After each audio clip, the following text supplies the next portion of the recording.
নমস্কার বন্ধুরা, আমার ইন্দু হেসেলে আপনাদের সবাইকে স্বাগত জানিয়ে আজকের রান্না শুরু করছি।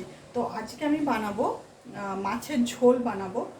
তো তার জন্য আমি গ্যাসে কড়াই চাপিয়ে দিয়েছি। এবারে আমি দেব সর্ষের তেল। আর এই মাছের ঝোলটা রুই মাছ, কাতলা মাছ, সব রকম মাছ দিয়ে কিন্তু এটা করা যাবে। তো চলুন কড়াইতে আমি তেল দিয়ে দেবো। দেখুন বন্ধুরা, কড়াইয়ে আমি সর্ষের তেল দিয়ে দিয়েছি। এবার তেলটা গরম হয়ে গেলে আমি কিছু ফোড়ন দিয়ে দেবো। দেখুন বন্ধুরা, তেলটা আমার গরম হয়ে গেছে। এবার আমি গোটা জিরে আর তেজপাতা তেলের মধ্যে দিয়ে দেবো।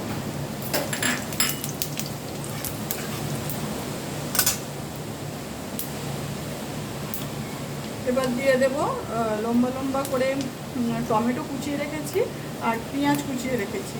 তো পেঁয়াজ কুচি আর টমেটো কুচিটা দেবো। আর তার আগে দেবো আমি রসুন বাটাটা আমি তেলে দিয়ে দেবো। মাছটা কমিয়ে দেবো, গ্যাসের ফ্লেম কমিয়ে দিয়ে রসুন বাটাটা দিয়ে দিলাম।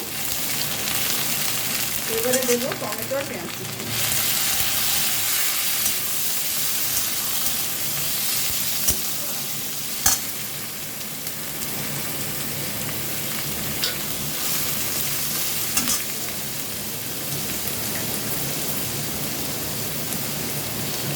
অল্প করে একটু লবণ দেব।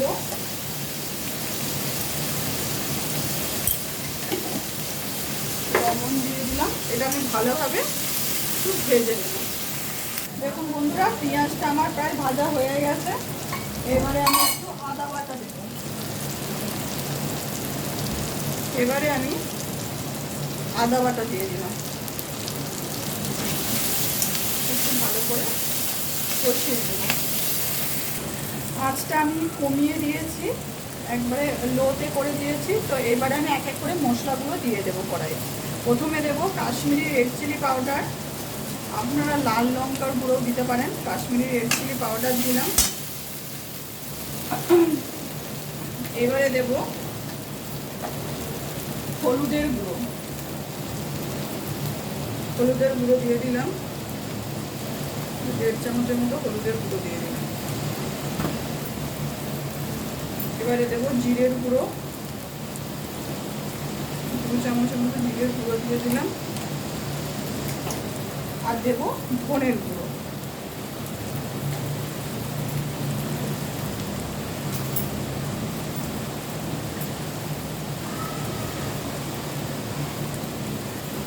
ধনের গুঁড়ো দিয়ে দিলাম। জিরের গুঁড়ো আর ধনের গুঁড়ো কিন্তু একই সেম পরিমাণে দিয়েছি। যতটা জিরের গুঁড়ো দিয়েছি ঠিক ততটাই ধনের গুঁড়ো দিয়েছি। এবার এটা ভালোভাবে আমি কষিয়ে নেবো। এটাতে একটুখানি আমি গরম জল দেবো, দিয়ে ভালোভাবে কষিয়ে নেব। গ্যাসটা আমি মিডিয়ামে রেখেছি। মিডিয়াম আঁচে রেখে মশলাটা আমি ভালোভাবে কষিয়ে নেব। এরপর এই মশলার মধ্যে আমি অল্প পরিমাণে চিনি দেবো। অল্প পরিমাণে চিনি দিয়ে দিলাম। এবারে ভালোভাবে মশলাটা কষিয়ে নেব। দেখুন বন্ধুরা, মশলাটা কিন্তু আমার সুন্দরভাবে কষানো হয়ে গেছে। মশলা থেকে তেল ছেড়ে দিয়েছে। তো এবারে আমি লম্বা লম্বা করে আলু কেটে নিয়েছিলাম। আর আলুগুলোকে আমি 1/2 কাপ জল দিয়ে আর লবণ দিয়ে একটু 80% মতো সেদ্ধ করে নিয়েছিলাম। তো আমি এবার আলুগুলো দিয়ে দেবো। আলুগুলো আপনারা একটু ভেজেও দিতে পারেন, আমি আর ভেজে দিলাম না। আর এই মাছের ঝোলটাই এইভাবে আলু দিয়ে করলেও কিন্তু বেশ ভালো লাগে খেতে। আপনারা আলু না দিয়েও গ্রেভি টাইপেও করতে পারেন। তো এবার আমি একটু পরিমাণ মতো লবণ দিয়ে দেব। লবণ দিয়ে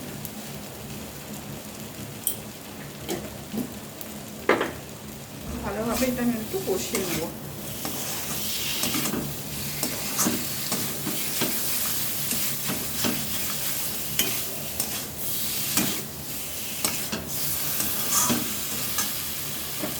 এবার কষানো হয়ে গেছে। এবারে আমি গরম জল দিয়ে দেব।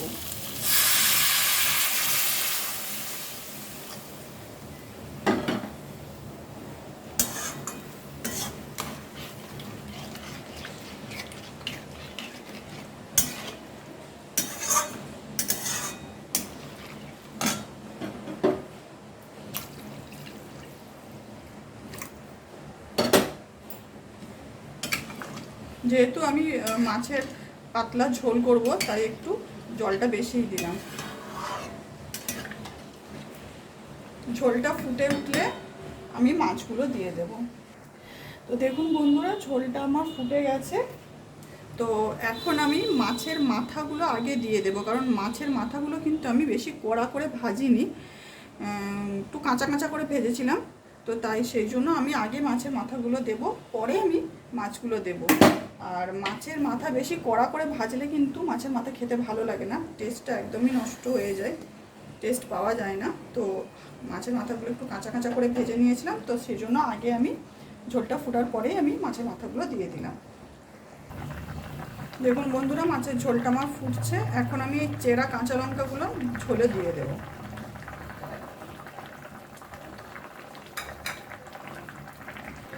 মাছের ঝোলটা আমার হয়ে গেছে। এখন আমি ভেজে রাখা মাছের পিসগুলো দিয়ে দেব। আচ্ছা, মাছের ঝোলে কিন্তু সবসময় একটু কড়া করে মাছটা ভেজে নিতে হয়, আর মাছের ঝোলে দিয়ে কিন্তু মাছটা বেশি ফোটাতে নেই, তাহলে কিন্তু মাছের টেস্টটা নষ্ট হয়ে যায়। তো ওই মাছের ঝোলে মাছগুলো দিয়ে 2-3 মিনিট ফুটিয়ে ঝোল অফ করে দিতে হয়। তো কড়া করে মাছগুলো আমি ভেজে নিয়েছিলাম, এখন আমি দিয়ে দিলাম। আমি কিন্তু মাছগুলো দিয়ে ঝোলটা বেশি ফোটাবো না, 2-3 মিনিট পরেই কিন্তু আমি গ্যাসটা অফ করে দেব।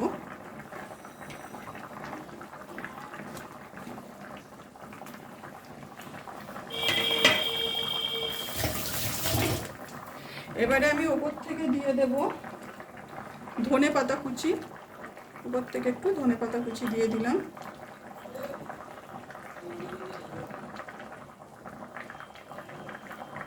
আর দিয়ে দেব গরম মশলার গুঁড়ো। এই গরম মশলার গুঁড়ো আমি উপর থেকে দিয়ে দিলাম, একটু গরম মশলার গুঁড়ো দিয়ে দিলাম। আর দেব